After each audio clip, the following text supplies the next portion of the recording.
everyone, welcome back to my channel, Learn Smart Coding. In this video, what I'm going to do is, I'm going to create a component called cosines, and then we're going to fill up this section, only the top section, right? All these different cosines, and when you hover on it, you could see different cosine descriptions under this.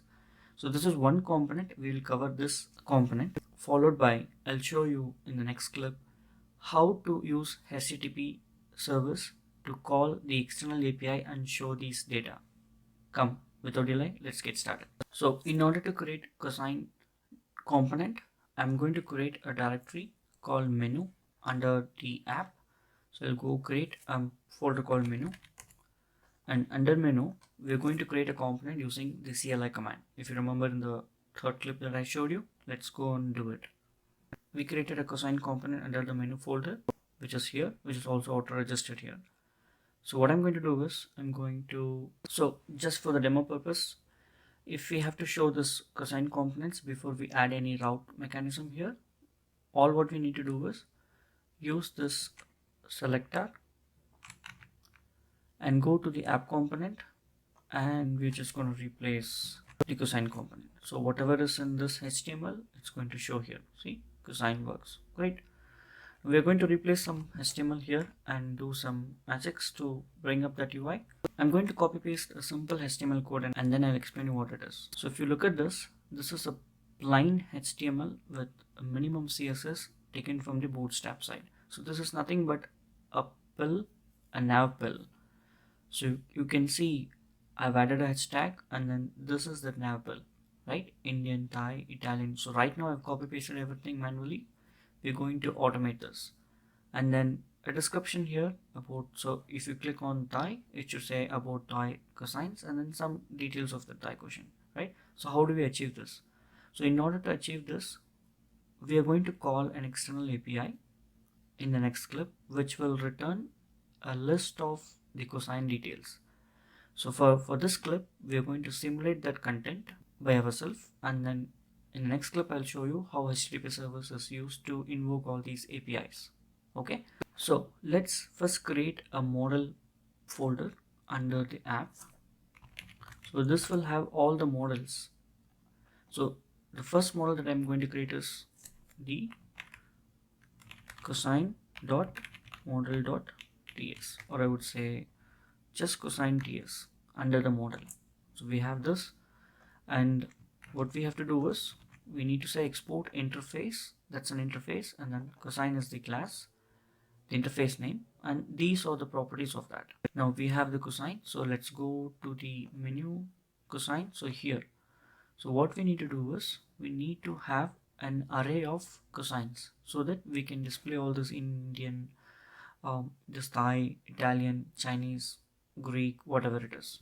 So I will create a public property called cosines, which is of type cosine array. So and I will initialize this. That's it. So this one is nothing but the one that we created here, right? If you press F12, you can go to the implementation here. So now come back here. If you remember, we have seen how ngFor works, which is an inbuilt structural directive. So we are going to apply that here and repeat this content. Let's say I wanted to highlight a particular menu. If the user is selecting a Thai cosines or Italian cosine, right? So you need to just add an active class here, and as soon as you add an active class here, you see this got highlighted. If I cut this and put it here, the second one will be highlighted, which means basically that is the one which is selected, right? So let's remember that, and then I'll come back and explain you why I told you this. So now we're going to repeat this using the ngFor. Let's apply this item of cosine. So I will put this as plurals. Great, it's already there. So cosine. So we have this one. So what we're going to do is we're going to use this item and then apply here. So in this case, we will put the open bracket double time item dot name. From where this name is coming, if you remember, go to this property. There's something called name here. This is the name property that we are going to use it. So let's come here and we'll apply a name property. Great. And then let's remove all these things. Okay, let's see if something is coming up. Do we have anything in cosines? We don't have anything in cosines, right? So ideally nothing should come. Great, nothing come. So what we will do is we will populate this. So in order to populate this, let's say get cosines. We will create a method. In this one, we will just add couple of items for time being. So let's use a constant keyword and then declare a variable called item1 of type cosine, and then it is equal to 1. Let's say name. Id is 1, name is, description is,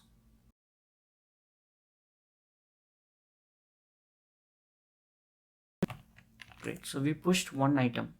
However, we did not call this. So once you have this, let's put this inside this ng on it. So which means it's going to be called once the component is activated.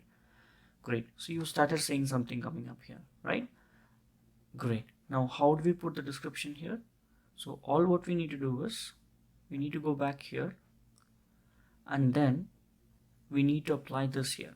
So we'll do that. So let's add a couple of items quickly.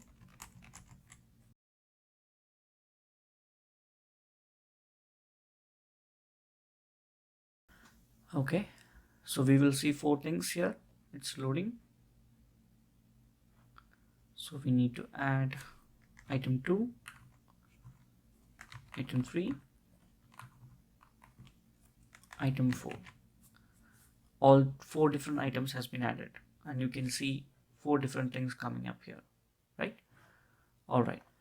So now what I want is when a user hovers on any of these, I wanted to instantly change what was hovered here, so that if someone is hovering on Italian cosine details will be showed here, and similarly Chinese and other things, right? So in order to do that, I'm going to copy paste some code and then explain you what it is.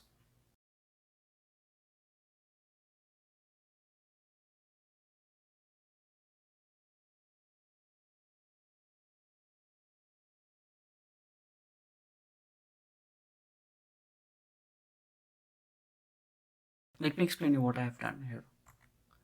So I've added 2 more properties called selected cosine. So when someone is hitting a click here or hovering on it, I wanted to hold that particular item in a variable. That's why I've named as selected cosine, and that's of type cosine.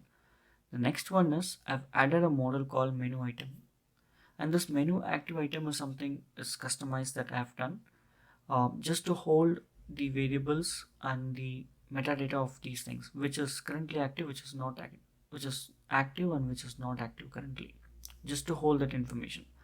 So I have 2 methods here. One is set active menu and one is get active menu. So let me explain you what this is, right? So I've added a bunch of code here. So what this code is doing is once we add these 4 items here, we are going to loop through all the item, and then I'm going to create for each item a menu ID and push that into a new object called menu item list here, right? Which will initially hold all the items here and then its data. I'll show you that how it works. So for example, if I go and say menu item list and display here for your understanding, see, so basically what this piece of code is doing is, so it will go through each and every item and basically it will say everything is active. So before I explain this piece of code, what I'm going to do is I've pasted this JSON content so that you can see what is happening here, and let's change this to a different ID because each ID will have a different number. So we got 1 2 3 4 number, right? So once we add these 4 items to the list, what this will do is it will navigate to each and every item and it will add a custom generated ID and it will set everything to false. Once it sets everything to false, it will go and pick the second item and set it to true. So if you see this, everything is false except the second item. That is what this piece of code is doing, 37 line number. Okay, so now this one, the next method is set active and get active. So set active menu is from the UI we are going to pass a particular cosine based on what has been hovered here, and that one it will go through to this item list and it will set that particular item to true and all the item to false. So this list will hold active and inactive items based on the selection that you will see in the action shortly. So once we have these codes ready, let's go back to the HTML code. So here what we are going to do is we're going to put an event here. So this one, if you have seen in the previous clip, this is called event binding. For mouse hover, I have called two items. Whenever mouse hover is happening, I'm going to pass this particular item. This item is nothing but one of the item here, right? So let me hover it and see. So if I hover here, you can see here results. You can see this is changing. You see this? The first one is true, second one is true, third, fourth, and it's keep changing. Why it's keep changing? Whenever mouse over is happening, I'm calling two methods. One is the get menu class and one is the set menu class. Set active menu. So in set active menu, this logic has been done. It will navigate through each and every item and it will just set and reset all the items. Right? It will set the particular item to true, whichever is hovered here, and all the other items to false. Get menu class, what this will do is it will pass here, and whenever a particular item is matched, it is going to return a true or false, just a boolean. Okay, so why we are going to do this is we are going to dynamically add active class here. So if I have active class here, unfortunately, because this is a repeated loop, the active class is added, sorry, not here. So if I delete this and add active class here, what this will happen is it will set active to all the one. I don't want this to happen. I want this blue color active thing to come only when I hover on it, right? So how do we do this dynamically? How do we add a particular CSS class dynamically? This is another attribute called ngClass. So what we are going to do is we are going to apply an ngClass here. So let's say, so ngClass. So this expression, what this is doing is it is going to pass this item to this method and it is going to see whether it is true or false. And whenever a true is going to come, the active class, which is between a single quotes, will be added here automatically. So whenever the item is true, it is going to return a true, and whenever there is a true, the active class will be added automatically here. Okay, you see this, the Indian cosine is already activated. That's because the second item is true. And take a look at this, the first item is true and this became active, this became active, this became active. So nice. This is something that I've done custom. You can do based on your project need. I just want to show you different examples. So this is one of the examples that I wanted to show you. You wrote your custom methods and we manipulated the DOM. So the active class is added to the spill based on our need. Correct? Great. So now how do we display the details here, the description here? If you notice, in set active method, what we are doing is based on what is selected, we are putting into the selected cosine. So if you copy this cosine and come here, and instead of die cosine, what I will do is I will dynamically put selected cosine dot name. Now let's refresh. Great. And then I wanted to put some content here, correct? So I'll copy this and put it here and just replace the property description. All right, you saw, you started saying this. Let's remove this first time being, so it looks good. Great. I hover on it, that description came. I hover on this description came. Based on what you're hovering, you got a different description here, right? And these colors are coming because I added some CSS here, just for example, two CSS which is used in this HTML, title heading and title subheading. That's why you could see two different colors here. All right, nice. You saw something here. So we achieved the inbuilt directives called ngFor and ngClass, some data binding. We know how to manipulate the data. Let's take a moment and think. When we call an API, sometimes there could be a delay. Let's stimulate that. Okay, so what I'm going to do is I'm going to do a set timeout. I'm going to call a set timeout and going to give an interval of 2 seconds, which is 2000 milliseconds. And then after 2 seconds only I'm going to call this, which means when something initially, let's, for a visual reference, let's put 5 seconds. So until 5 seconds no data is coming here, right? This doesn't look good. So how do we pretend that something is happening? Easy. What we can do is we can apply the ngIf condition to this div so that this cosine is not coming, because I've added a length property here. Initially the length is 0, so nothing is coming, but still this is not looking good, right? We need to show something for the user.